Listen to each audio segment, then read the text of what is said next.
주님께서 여러분과 함께 마테오가 전한 거룩한 복음입니다. 그때 예수님께서 이렇게 말씀하셨다. 아버지, 하늘과 땅의 주님, 지혜롭다는 자들과 슬기롭다는 자들에게는 이것을 감추시고 철부지들에게는 드러내 보이시니 아버지께 감사드립니다. 그렇습니다, 아버지. 아버지의 선하신 뜻이 이렇게 이루어졌습니다. 나의 아버지께서는 모든 것을 나에게 넘겨주셨다. 그래서 아버지 외에는 아무도 아들을 알지 못한다. 또 아들 외에는 그리고 그가 아버지를 드러내 보여주려는 사람 외에는 아무도 아버지를 알지 못한다. 고생하며 무거운 짐을 진 너희는 모두 나에게 오너라. 내가 너희에게 안식을 주겠다. 나는 마음이 온유하고 겸손하니 내 멍에를 메고 나에게 배워라. 그러면 너희가 안식을 얻을 것이다. 정녕 내 멍에는 편하고 내 짐은 가볍다. 주님의 말씀입니다.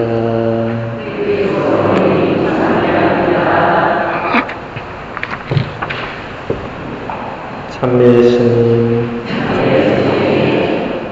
서대신 성당 교우님들 모두 반갑습니다. 네, 저는 우리 서대신 성당 출신 장재명 신부입니다. 지금 미국 뉴저지 이튼타운 성당에서 교포 사목을 하고 있습니다. 잠시 휴가로 본가를 방문했는데 본당 신부님께서 본당 신자들에게 인사도 드릴 겸 미사를 드릴 수 있도록 기회를 마련해 주셔서 이렇게 여러분들과 오랜만에 미사를 봉헌하게 되었습니다. 본당 신부님께 감사드리고 제가 2007년에 이곳의 성전에서 새 사제로 첫 미사를 봉헌했는데 가만히 생각해 보니까 16년의 세월이 흐르고 있습니다. 예전에 어느 가수가 속절없이 흐르는 게 시간이다 이런 노래를 했던 기억이 나는데 제가 사제가 된 지 벌써 16년이 되었더라고요. 새 사제로 여기 선 게 엊그제 같은데 그래서 여러분들이 저를 위해서 많이 기도해 주시고 또 많이 사랑을 주셔서 제가 사제가 되었고 또 지금까지 사제로 살고 있습니다. 늘 감사드리고 출신 본당 사제가 자기 출신 본당을 가면 시집간 며느리가 친정에 가는 느낌과 같다고 그래요. 네. 여기서는 시집살이를 안 해도 되니까 항상 서대신에 오면 포근하고 편안한 그런 느낌이 있습니다. 또 저는 사제가 되고 나서 부산에 있지 않고 자꾸 이렇게 외국을 가는 운명을 타고났는지 제가 로마에도 오래 있었는데 지금 또 미국을 가 있는 바람에 보통 사제들이 출신 본당을 잘 가지 않습니다. 저는 외국에 있다 보니까 할 수 없이 휴가나 무슨 일 있으면 본가를 와야 되잖아요. 부모님이 계시니까. 그러니까 출신 본당을 안 올 수가 없는 거예요. 우리 부모님이 이사를 안 가시더라고요. 대신동을 떠나지 않습니다. 왜 안 떠나시냐 하니까 여기가 좋다고 그러시네요. 여러 가지로. 그래서 이렇게 자주 오게 되는 것 같습니다. 오늘 복음에서 예수님께서는 하느님께 이런 감사 기도를 드리고 계십니다. 아버지, 하늘과 땅의 주님, 지혜롭다는 자들과 슬기롭다는 자들에게는 이것을 감추시고 철부지들에게는 드러내 보이시니 아버지께 감사드립니다. 예수님의 이 감사기도 안에서 하느님의 놀라운 섭리가 잘 드러나고 있습니다.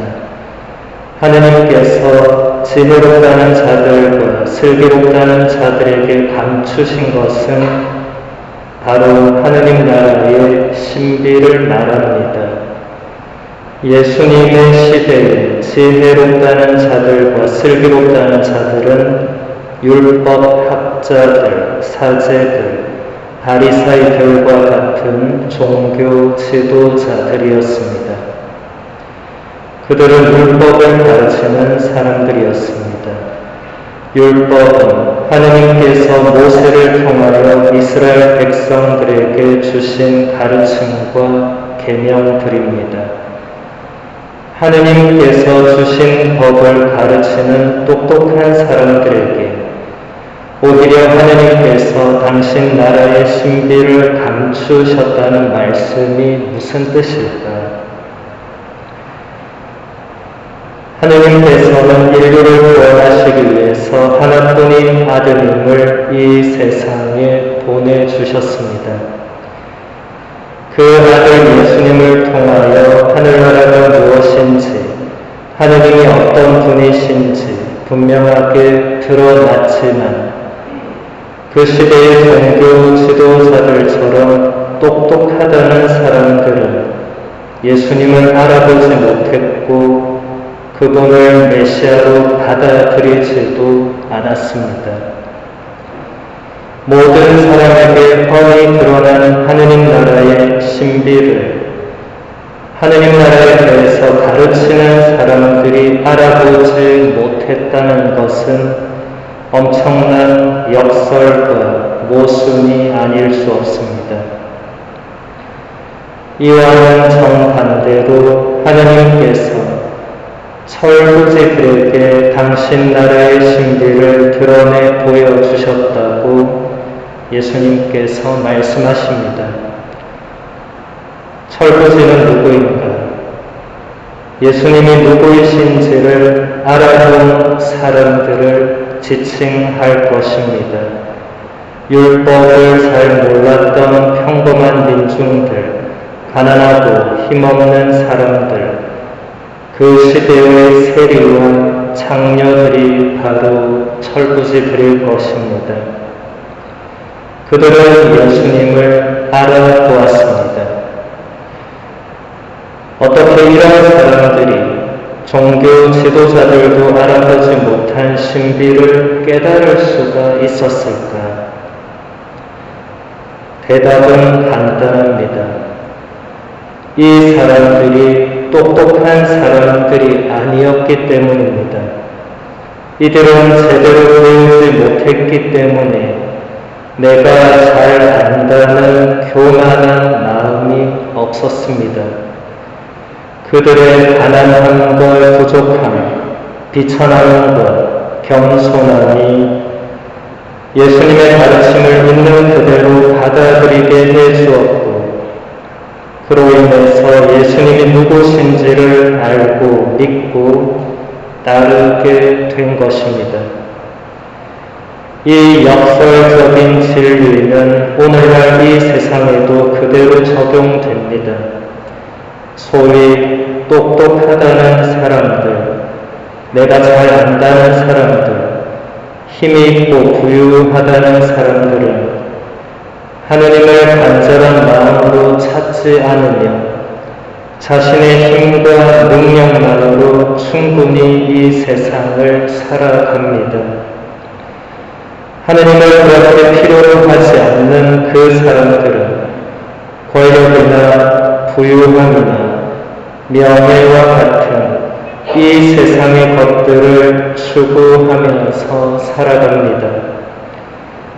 반대로 가난하고 힘없고 작은 이들은 하느님을 간절히 찾고 하느님께 의탁하면서 살아갑니다. 그래서 하늘나라는 이런 사람들에게 보여지고 열리게 됩니다. 사도 바울은 코린토인들에게 보낸 첫 번째 편지에서 이것을 분명하게 말하고 있습니다. 하느님께서는 지혜로운 자들을 부끄럽게 하시려고 이 세상의 어리석은 것을 선택하셨습니다. 그리고 하느님께서는 강한 것을 부끄럽게 하시려고 이 세상의 약한 것을 선택하셨습니다. 하느님께서는 있는 것을 무력하게 만드시려고 이 세상의 비천한 것과 천대받는 것, 곧 없는 것을 선택하셨습니다. 그리하여 어떠한 인간도 하느님 앞에서 자랑하지 못하게 하셨습니다. 구약 성경의 이사야 예언서를 찾아보면 하느님께서도 이미 이사야를 통해서 이것을 분명히 말씀하고 계십니다. 나는 이 백성에게 놀랍고 기이한 일을 계속 보이리라. 그리하여 지혜롭다는 자들의 지혜는 사라지고 슬기롭다는 자들의 슬기는 자취를 감추리라. 겸손한 이들은 주님 안에서 기쁨에 기쁨을 더하고 사람들 가운데 가장 가난한 이들은 이스라엘을 거룩하신 분 안에서 즐거워하리라. 오늘 복음에서 예수님께서도 당신에게 와서 온유하고 겸손한 마음을 배우라고 우리를 초대하고 계십니다. 하느님과 똑같으신 분께서 인간으로 태어나신 놀라운 신비 자체도 겸손함이지만 예수님의 겸손함은 그분이 세례를 받으실 때 가장 크게 드러났습니다. 그 시대에 요한이 주던 세례는 죄인들의 회개를 위한 세례였는데 죄가 전혀 없으신 예수님께서 죄인들의 줄에 서시어 요한에게 세례를 받으셨습니다. 창조주 하느님께서 당신의 피조물에게 세례를 받으신 이 놀라운 겸손함에 하느님께서는 예수님을 이렇게 칭찬하셨습니다. 너는 내가 사랑하는 아들, 내 마음에 드는 아들이다. 우리가 진정 겸손한 마음으로 겸손한 사람이 되었을 때 비로소 하나님의 사랑받는 자녀가 될 수 있음을 확실히 알게 해주는 말씀이라고 생각됩니다. 오늘 복음에서 예수님께서는 우리가 이 겸손한 마음을 당신께 배우며 안식을 얻을 것이라고 하십니다. 그리스도 원문을 직역하면 우리의 영혼을 통해서 안식을 얻을 것이라고 되어 있습니다. 우리 육신의 안식은 노동을 하지 않고 잠을 충분히 자고 음식을 잘 먹으면 될 것입니다.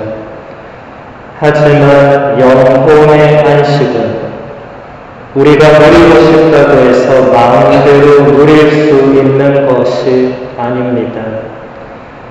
예수님께서 가르쳐 주시는 영혼의 안식법은 바로 예수님 당신에게서 온유하고 겸손한 마음을 배우는 것입니다.